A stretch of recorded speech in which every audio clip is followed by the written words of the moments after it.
What an amazing morning. I didn't know what to expect when I saw the lineup of speakers, and I've been very, very impressed. I have some very big shoes to fill. I'm going to take you into the structure piece that Ted was referring to, which is the people part. So we're in this small group, and the question she gave us was, in a perfect world, what would you do? And our flip chart for about 10 minutes was completely blank. It stayed blank. And the team was really struggling with the word perfect. So I just threw it out and said, well guys, just forget about perfect. What would good look like?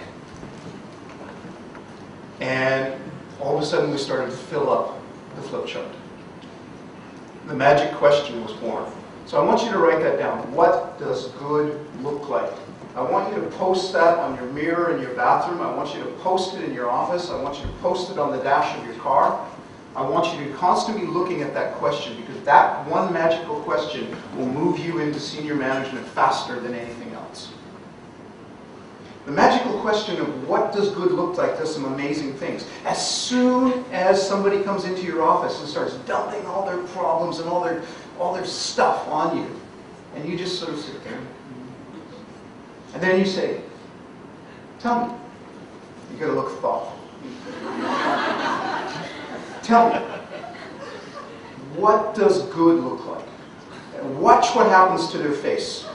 Their face will instantly change. They'll go from problem finder or problem dumper to solution finder. Instantly, they will start to work on solutions. Then you just sit back, and then when they're finished, you say, great, go do it.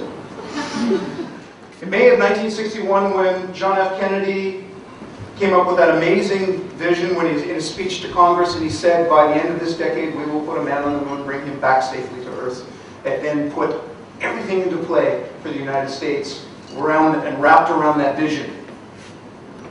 At a time in 1961 when they had no idea how they were going to send a guy to the moon. So they had this long to-do list of things to do. And one of the things on their to-do list was, well, how are the astronauts going to record things in space?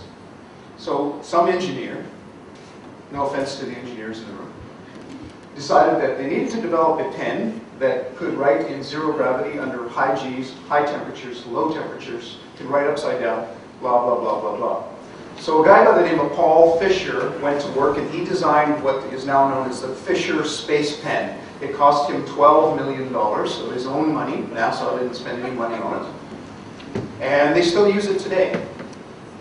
However, the Russians use offense. Teenagers are amazing because they've had 14 years of studying your every move. They know your strategies, and they have developed counter strategies. They have found out what your hot buttons are, and they can push that hot button and send you over the edge in about 5 seconds flat. 1,500 women could not send me over the edge like my teenage daughter can in about 5 seconds.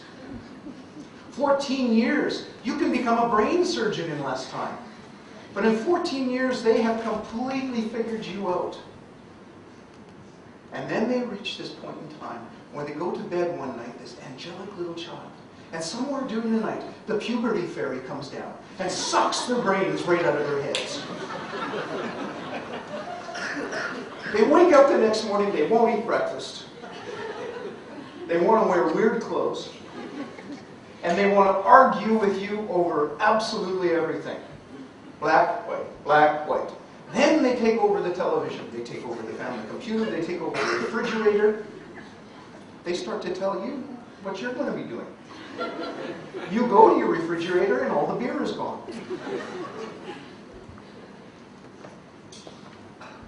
If they were an employee, you could just fire them. That level of dysfunctionality is not acceptable in any business culture. But at home, you have to make it functional.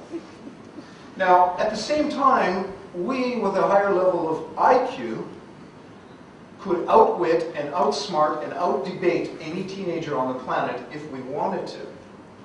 But that just causes problems, because then they go and tell your wife. You have to learn how to get answers out of a child or a teenager that only wants to reply in one-word answers. And usually, huh?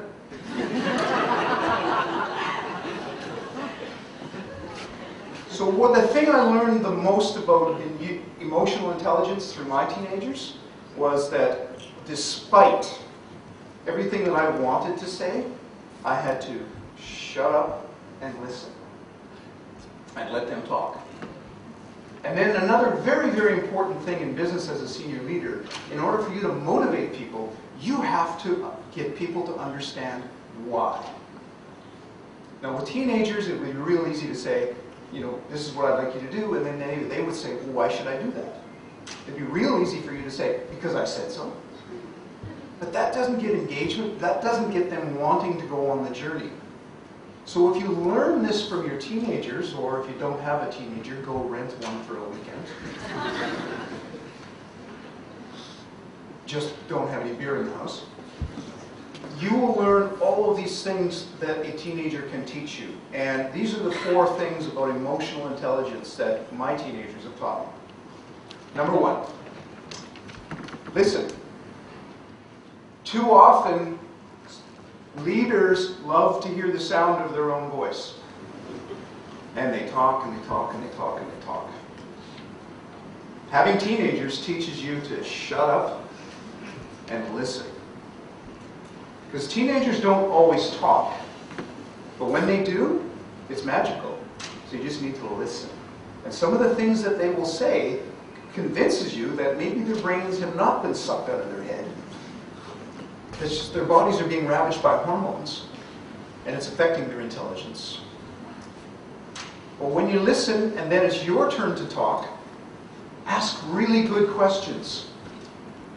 And then shut up and listen again. Whenever you are having a discussion and you can actually get them to listen, focus on behaviors, just like with your employees. And then finally, no drama. There's enough drama the teenagers trying to dump on you. The worst thing that you can do is go to the same level of drama as them. Nothing will get solved. Nothing will get solved. Now take those emotional intelligence lessons and take them back into the workplace where you as a leader, maybe a leader of a big team, maybe a leader of nobody, but you are a leader in the business. Learn to listen, learn to ask really good questions. Learn to focus on their behaviors, the behaviors that you would like to see, so catch people doing things right. And no drama. There's no place in the workplace for drama. Probably no wonder why senior leaders in the organizations you work for usually don't get upset at anything. You might think it's because they got gray hair and they've been there, done that before, but I guarantee you it's because they have teenagers at home. And that they have learned how to sharpen their emotional intelligence. Emotional intelligence as a senior leader is far more important than your cognitive intelligence. Far more important.